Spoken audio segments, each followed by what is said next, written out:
It's an area many of you drive by every day. Located off Highway 281, a group of nearly 70 workers are swarming the fields this season to do detasseling and help Nebraska farmers with their crops.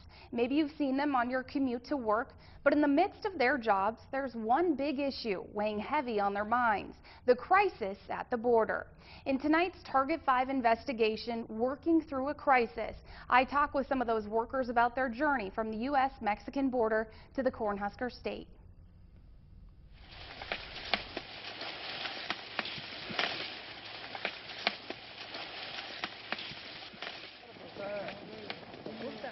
The sun beats down on the summer evening as the workers sit shaded under the tall trees.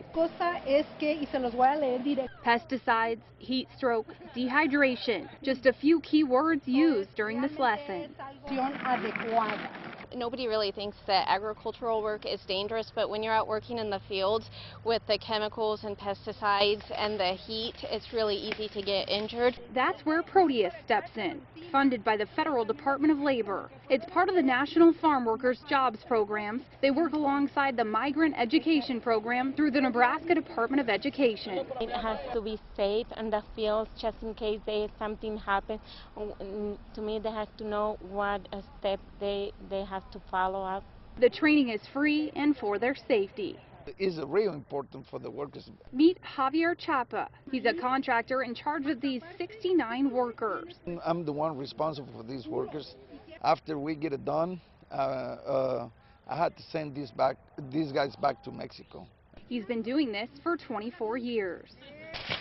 Javier and his brothers own Chapa's partnership. We find the workers and bring all these workers and do the job for the seed corn company. Agricultural is such a huge part of Nebraska, and without them, we wouldn't have the workers to do all of the stuff that needs to be done. But finding these workers is quite a task. All of these workers cross the border legally. Do you see that card in his hand? It's not like your average green card. This is a blue card. It certifies workers in the case that OSHA would stop at the field.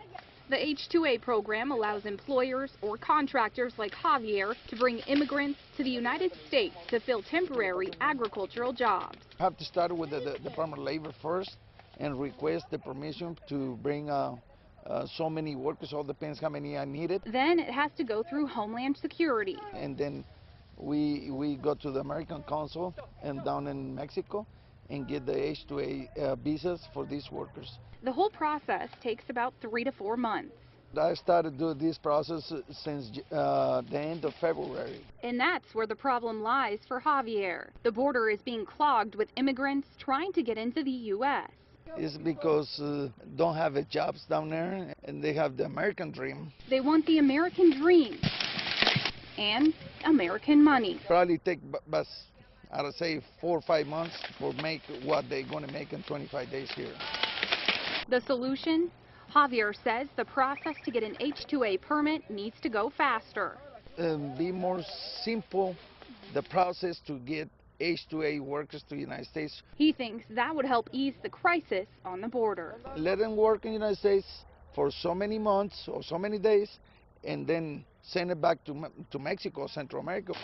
Javier and his crew were expected to wrap up their work about this time, and after just a few months in the U.S., those 69 workers are packing up from the Nebraska fields and heading home until next season, when again they'll be living the American dream.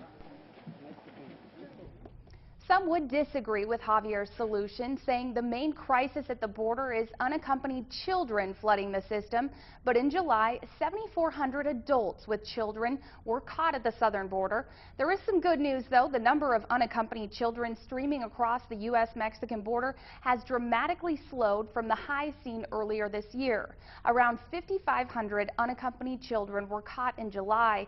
That's the lowest number of children crossing alone since February.